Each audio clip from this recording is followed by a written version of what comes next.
নমস্কার, সবাই কেমন আছো? এবং শ্রীয়ের ব্লগে তোমাদের সবাইকে সুস্বাগতম। আজকে সামার স্পেশাল দুটো রিফ্রেশিং শরবত তৈরি করে তোমাদের একদম তাক লাগিয়ে দেব। প্রথম শরবতটা হচ্ছে বাদাম দুধের শরবত, আর সেটা করতে যে ইনগ্রেডিয়েন্টসগুলো লাগছে সেটা আমি প্লেটে নিয়ে নিচ্ছি। দেখো, একটা প্লেটে অ্যালমন্ড, কাজু বাদাম, কিশমিশ আর নিয়ে নিচ্ছি পেস্তা।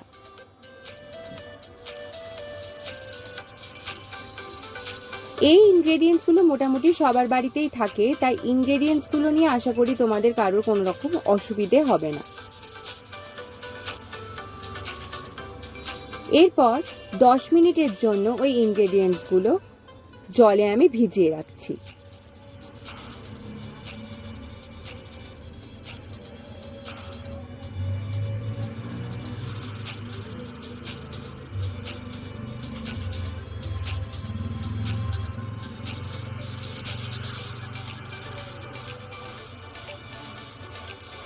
দশ মিনিট ভিজিয়ে রাখার পর অ্যালমন্ড আর পেস্তার খোসাগুলো আমি ছাড়িয়ে নিচ্ছি।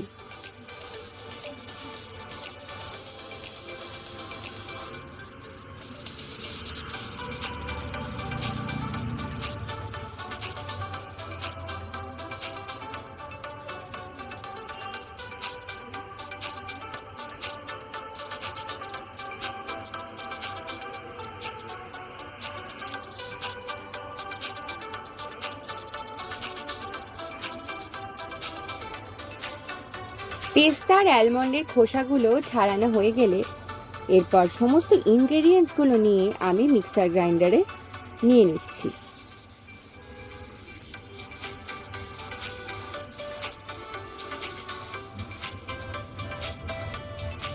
সমস্ত ইনগ্রেডিয়েন্টসগুলো মিক্সার গ্রাইন্ডারে নিয়ে নেওয়া হয়ে যাওয়ার পর পরিমাণ মতন দুধ ওই মিক্সার গ্রাইন্ডারে আমি ঢেলে নেব। আর ওই দুধ আর ইনগ্রেডিয়েন্টসগুলো নিয়ে একটা পেস্ট তৈরি করে নেব। এবার দেখো কিরকম পেস্টটা তৈরি হলো।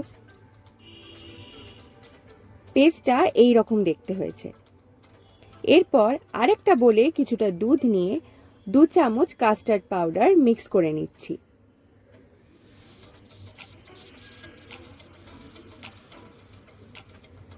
তারপর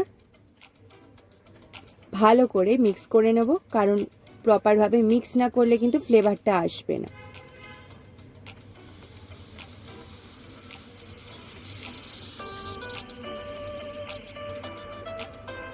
এরপর আমি 1 লিটার দুধ নিয়ে গরম করে নিয়েছি, আর তার সাথে 2 চামচ চিনি অ্যাড করে দেবো।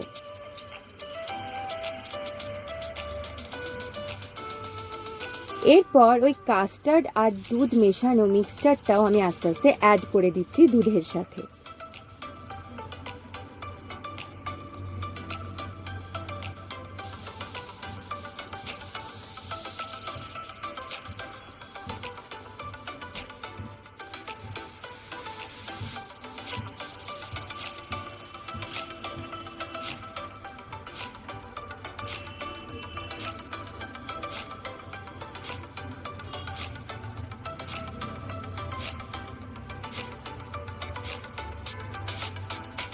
তারপরে হাতা দিয়ে ভালো করে ওটা দুধের সাথে মিক্স করে দেব।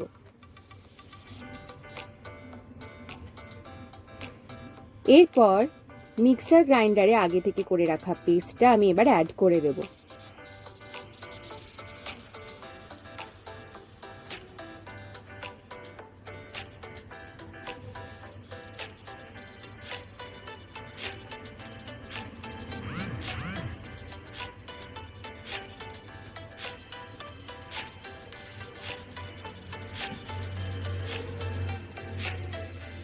তারপর আবার হাতা দিয়ে ভালো করে মিক্স করে নেব।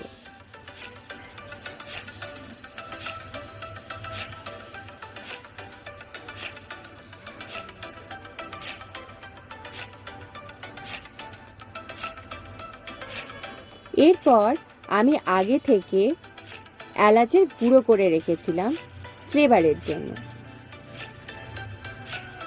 এরপর সেটাই অ্যাড করে দেব। দেখো, এলাচের গুঁড়োটা আমি দিয়ে দিচ্ছি এরপর, এবং ভালো করে মিক্স করে নিচ্ছি।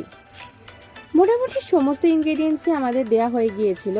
তাই এবার কিন্তু প্রপার ওয়েতে সব ইনগ্রেডিয়েন্টসগুলোকে ভালো করে মিক্স করে নিতে হবে, আর এটা সব থেকে মেন ধাপ। তারপর 30 থেকে 45 মিনিটের জন্য ওটা আমি ফ্রিজে রেখে দিচ্ছি। ঠান্ডা হয়ে যাওয়ার পর আগে থেকে স্লাইস করে রাখা বাদাম আমি গার্নিশিং করে দিচ্ছি শরবতের ওপরে।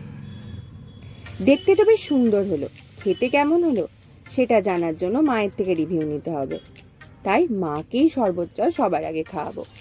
আর মায়ের এক্সপ্রেশন দেখে তোমরা আশা করি বুঝেই যাবে কেমন খেতে হয়েছে। তাহলে চলো মাকে সার্ভ করে দেওয়া যাক।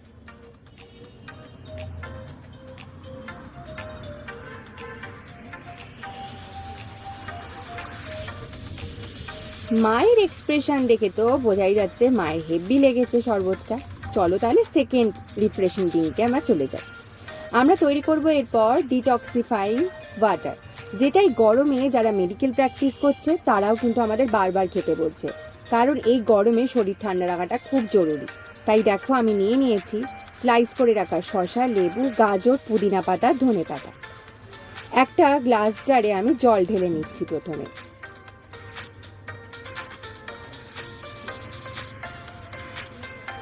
ঠান্ডা জল হলেই ওটা ভালো হয়। তারপর স্লাইস করে রাখা গাজর দিয়ে দেবো আমি। এই প্রত্যেকটা ইনগ্রেডিয়েন্টস গুলোই তোমাদের বাড়িতে থাকবে, তাই আশা করি অসুবিধা হবে না। তবে পুদিনা পাতাটা অনেকের বাড়িতেই থাকে না, তাই তোমরা ওটা ইচ্ছে মতন স্কিপ করতে পারো বা বাজার থেকে আনিয়ে নিতেও পারো। এই ডিটক্সিফাইং ওয়াটার শুধু যে আমাদের শরীর ঠান্ডা রাখে সেটা নয়, আমাদের শরীর থেকে সমস্ত টক্সিসিটি দূর করে। এছাড়া এর আরও অনেক পুষ্টিগুণ আছে, সেগুলো কি সেটা আমি এই ব্লগে ইলাবোরেট করেছি। সেটা তোমাদের জানতে হলে কিন্তু পুরো ব্লগটা দেখতে হবে। গাজর অ্যাড করার পর স্লাইস করে রাখা শসা অ্যাড করে দিচ্ছি আমি। তারপর স্লাইস করে রাখা লেবু অ্যাড করে দিচ্ছি।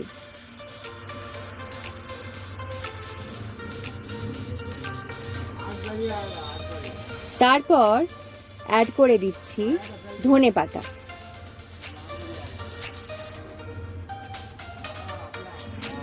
এবং চামচ দিয়ে প্রপার ওয়েতে জলের সাথে মিক্স করে নিচ্ছি।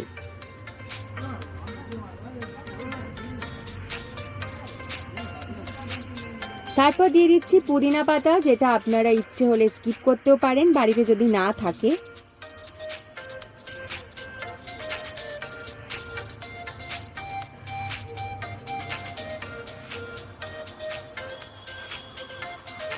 তারপর 1 চামচ চিয়া সিডস নিয়ে সেটাও কিন্তু অ্যাড করে দিলাম।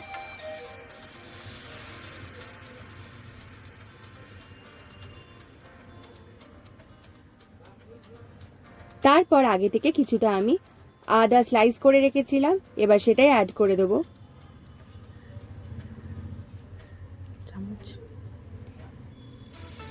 এরপর 1 চামচ বিট নুন নিয়ে অ্যাড করে দিচ্ছি।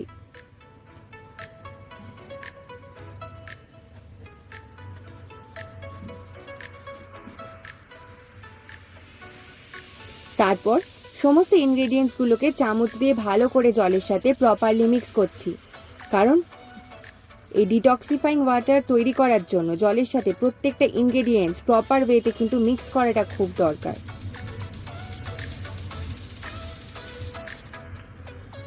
এরপর 15 থেকে 20 মিনিটের জন্য এটা আমি গ্লাস জারে রেখে দেবো।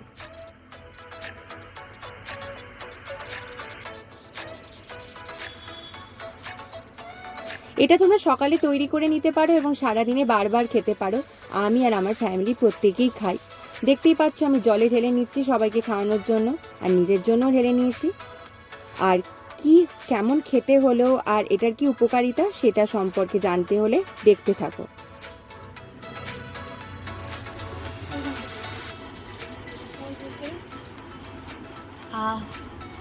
জাস্ট অসাধারণ।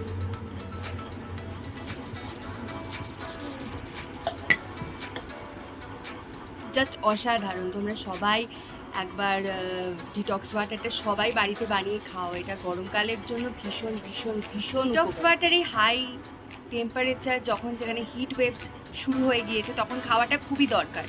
আমাদের শরীর ঠান্ডা রাখার জন্য। এটা যে শুধু আমাদের স্কিন ভালো করে, চুল ভালো করে তা নয়, আমাদের শরীরের মধ্যে সমস্ত টক্সিসিটিকে দূর করে দেয় আমাদের শরীর থেকে। এই হিট ওয়েভের মধ্যেও আমাদের শরীরকে ঠান্ডা রাখে। এই যে আমরা চিয়া সিডস ইউজ করেছি, এর বিভিন্ন ধরনের গুণ রয়েছে। যেমন ধরো, সুগার কন্ট্রোল করে, ব্লাড প্রেশার, কোলেস্ট্রলকে কমিয়ে দেয়। তারপর ধরো কারুর ক্রনিক রোগ আছে বা বিভিন্ন ধরনের শরীরে যে ইনফ্লেমেশন আছে সেগুলোকে কমিয়ে দেয়। কারুর পিরিয়ডস ইরেগুলার হয়, মেনস্ট্রুয়েশন সাইকেলটা ইরেগুলার, তাদের হরমোনাল ব্যালেন্স করে ঠিক সময় পিরিয়ডস হতেও সাহায্য করে। তাহলে এর থেকে আমরা কি বুঝলাম? আমাদের বারবার এই ডিটক্স ওয়াটারটা কিন্তু দিনে খাওয়া উচিত। তাই আর দেরি না করে তোমরাও কিন্তু বাড়িতে বানিয়ে খাও। আজকের ব্লগটা ডিটক্স ওয়াটার আর আরেকটা শরবতের ওপরে ছিল। তাহলে আজকের ব্লগটা এইটুকুই। তোমরা রোজ নামতে টুকিটাকি দেখতে অবশ্যই, এবং শ্রী এই ইউটিউব চ্যানেলটাকে ফলো করো এবং সাবস্ক্রাইব করে দিও। আর অবশ্যই লাইক করতে আর কমেন্ট করতে দিতে একদম ভুলে যেও না। তাহলে আজকের ব্লগ এইটুকুই, আবার দেখা হচ্ছে পরের ব্লগে। ততক্ষণ টাটা।